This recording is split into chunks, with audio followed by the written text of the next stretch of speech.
O faraó Tutancâmon foi o primeiro faraó dentre vários a ser um bruxo, e o mesmo sabia disso. Ao se tornar faraó com apenas 8 anos de idade, Tutancâmon insistiu que os bruxos egípcios lhe ensinassem a usar magia. Naquela época, por não existir varinha, todas as tentativas de ensinar o jovem governante foram falhas, pelo motivo de que seu rei era jovem demais para aprender a usar magia. Aos 10 anos, quando se casou, um de seus sacerdotes lhe garantiu que ensinaria a usar magia. E então, após inúmeros projetos, esse sacerdote criou as primeiras varinhas do mundo. Assim, o primeiro bruxo a usar a varinha foi o de faraó Tutancâmon. Embora tenha sido o primeiro bruxo a usar uma varinha, na época ele usava duas ao invés de uma, pois o sacerdote supôs que assim seria mais fácil o aprendizado. E assim, a primeira varinha foi composta de ouro e revistada com pinturas listradas de cobre azul em forma de gancho, que era um objeto do qual os antigos pastores usavam para capturar suas ovelhas. A segunda foi em forma de chicote, com seu bastão totalmente do tamanho da outra, e com cordas a ouro, cobre e joias, como um antigo açoite. E então o rei aprendeu magia usando esses dois objetos curiosos, mas ainda havia um problema. O faraó, que sempre andava com tais objetos, não conseguia explicar a seus súditos o porquê da existência desses objetos, nem porquê de estar sempre andando com eles.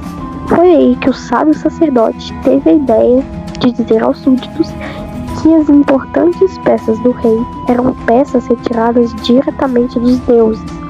A varinha em forma de gancho então ficou conhecida pelos trouxas como rega. Era simbolizado como símbolo para resgatar os inocentes. Ele simbolizava o próprio conceito de lei e ordem.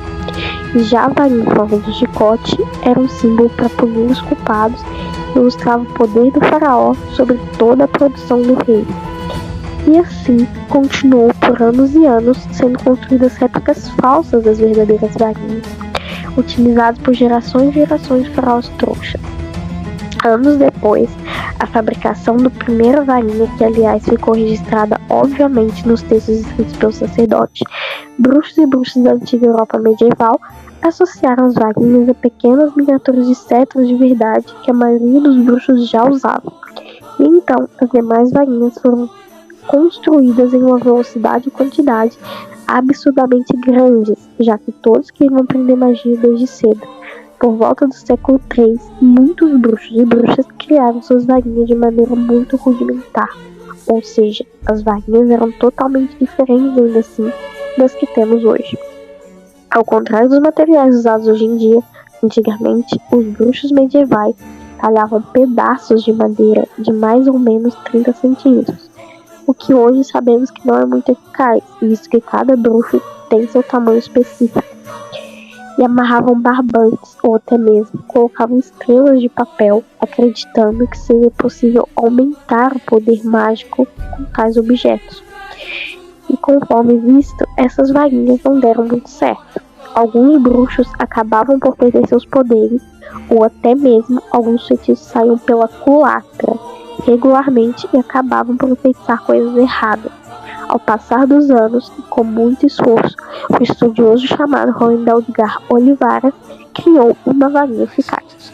Era feita da árvore de sícomoro e possuía um núcleo mágico que, segundo o mesmo, era a verdadeira forma de canalização dos poderes mágicos.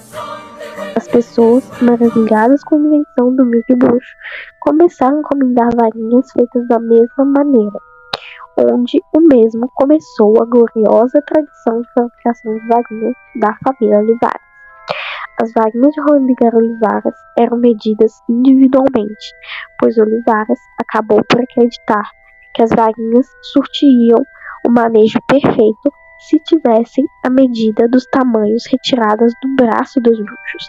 Além disso, elas abandonaram as estrelas e cordões, pois era óbvio que não surtia efeito mágico nenhum. Mesmo assim, nenhum artesão de varinhas conseguiu explicar como o faraó Tutancâmon conseguia usar as tais varinhas se eram feitas apenas de metais preciosos. Este é um mistério que permanece até hoje. Ao que se sabe, o rei Tutancâmon utilizava varinha de qualidade quase igual à que temos hoje. As primeiras varinhas foram encontradas em 1923 por um grupo de arqueólogos trouxas que também registraram tais varinhas como simples objetos de uso indispensável dos faraós.